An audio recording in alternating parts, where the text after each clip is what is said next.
Hello and welcome to Not Fake News. Got an article here out of PJ Media by Michael van der Gallion. We have a 5-year-old Iranian American boy handcuffed, held at Dulles airport for hours. This is pure insanity. A 5-year-old boy was reportedly handcuffed and held in custody for 5 hours because he may have been a threat to America. The child was one of more than 100 people held at airports across the United States after Donald Trump signed an order banning travel from 7 majority Muslim countries. This happened at Dulles Airport in Washington, D.C. The poor kid was separated from his own mom because he was identified as a possible threat. That's insane enough in itself. But what makes it even more worse is that he is an American citizen. Note, not a tourist with a visa and not even given a green card holder, but a citizen somewhat who enjoys the same rights as every other American citizen, but who just so happened to be of Iranian descent. When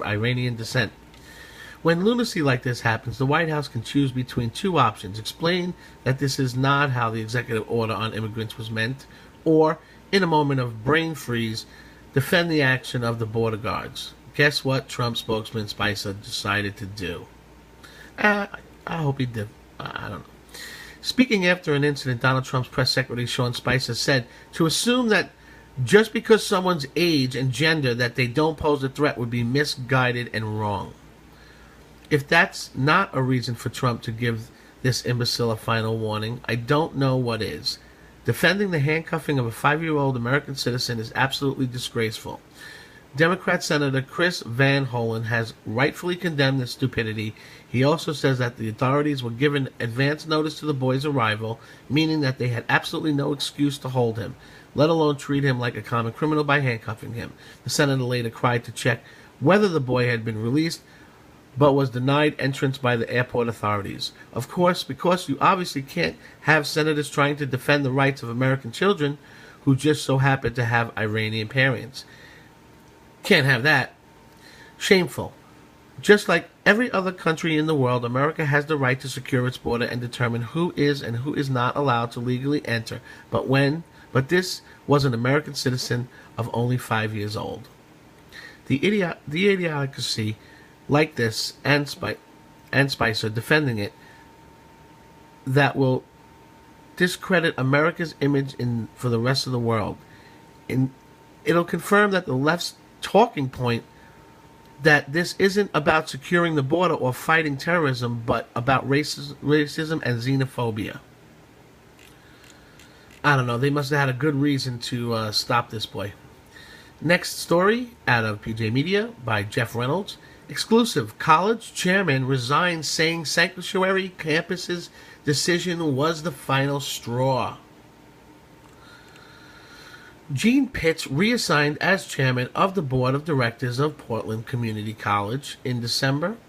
He cited the college's decision to make itself a sanctuary college as the final straw. Pitts says he became increasingly dismayed at the erosion of the support for the rule of law among the student body and certain faculty members. He also believes that this short-sighted and largely symbolic gesture could jeopardize federal funding that the college receives. In this resignation letter, Pitts shared his deep concern with the new college president and fellow board members. President Mitsui and board members, I have spoken to each of you, so it should not be a surprise that I am not aligned with the college's decision to deem itself a sanctuary college. As I've shared with you, I felt that the decision to use the term sanctuary college politicizes the college, places risks on the backs of the 40-plus percentage of the college students that receive Pell Grant monies, and ultimately on the college's federal funding, and alienates a percentage of voters as much as we approach the college's next bond campaign. From my Intel career, I understand that and have embraced the importance of disagree and commit in order to provide a one voice on matters.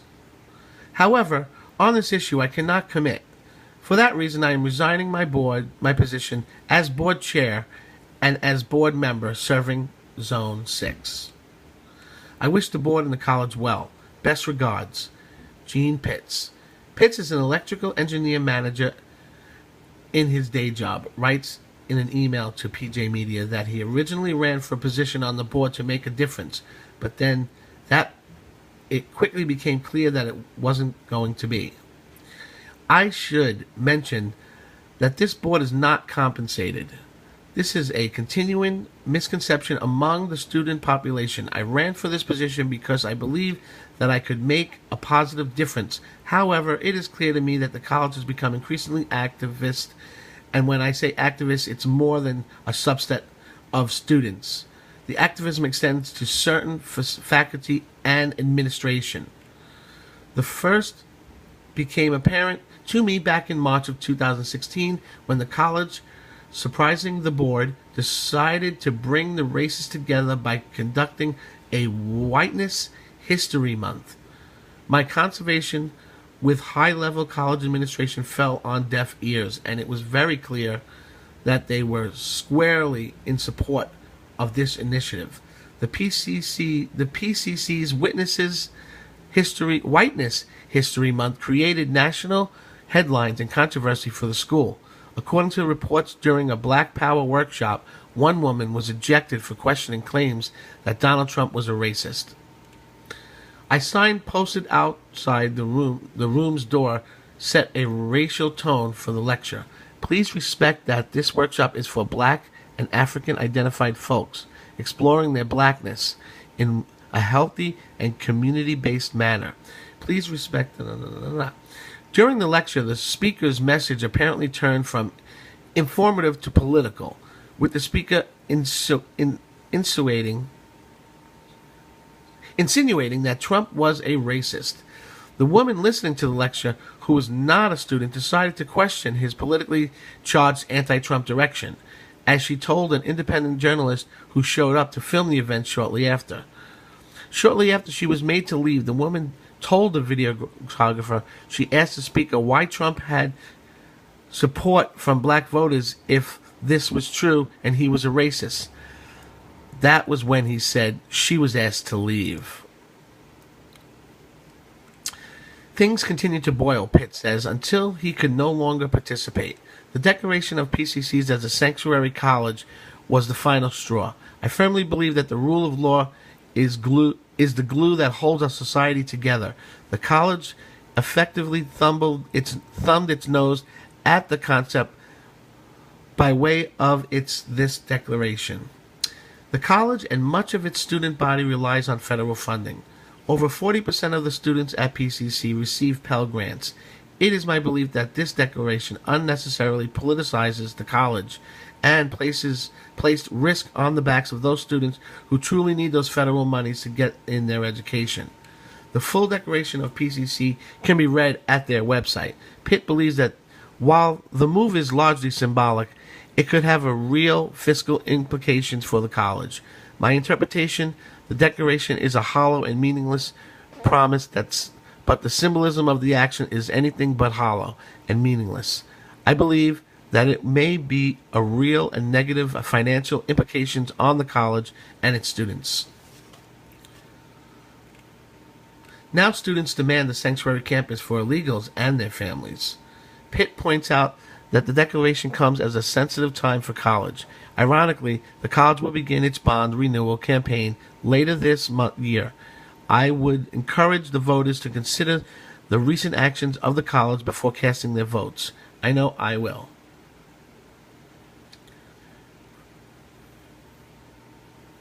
And finally, out of PJ Media by Michael Walsh, the football is now political. Need another reason to hate Tom Brady and the New England Patriots? Here you go. Tom Brady no longer gets a pass on his friendship with Donald Trump. Not after this weekend, when the country boiled over in rage and indignation at Trump's decision to turn America's back on refugees. Not after this season, when Colin Kaepernick was pilloried for the coast to coast for trying to draw attention to the shortcomings of our country. And not when he is about to command the NFL's biggest stage. Brady and New England's Patriots arrive here Monday, after a few hours before the Super Bowl opening night.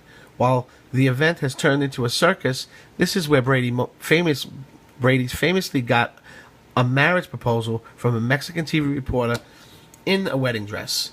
He can expect to get some tough questions about Trump, as well as he should. Pardon me, but says who? What does the occupant of the Oval Office have to do with the Super Bowl? I guess we all have the answer to that. During this total meltdown of the American left, surprised that sports writers are mostly lefties. You shouldn't be. Everything and everyone is fair game in this impotent wrath. This is fascism straight up, couched in the language of pure cultural Marxist cant. Trump's campaign was steeped in racism, bigotry, and misogyny. No, it wasn't. And he has doubled down on his hatred in the first week of his presidency. No, he hasn't. He's done everything he said he would. It has left Americans across the country angry and frightened, fearful that the ideals that made this country exceptional for more than 200 years are being abandoned. Brady might not agree with Trump's views or his policies, as he seemed to indicate last week during his weekly appearance on WEEI's Kirk and Callahan radio show. His support might have to do with Trump's many golf courses than the man himself. I'm sorry about my reading. But in refusal to public disavow Trump's actions, Brady is giving the tactic endorsement to both Trump and the chaos he has created. Extra point for individually comparing Brady to Colin Kaepernick. It would have been easy for Kaepernick to brush off questions or say he'd rather talk about football, as Brady has done. Instead, he's been eloquent in detailing his concerns over the police brutality in minority communities. He sparked conversations and reflections in NFL locker rooms and beyond. Regardless of whether he was duped into being a prop or is genuinely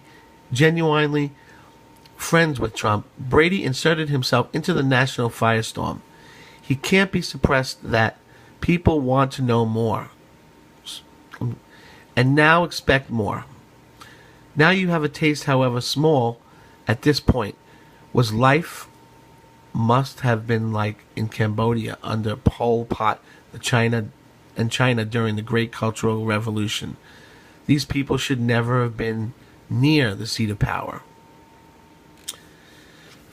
Comment below if you have any comments. Please subscribe if you haven't subscribed yet. Give us a like. Really appreciate those. And thank you for joining us here at Not Fake News.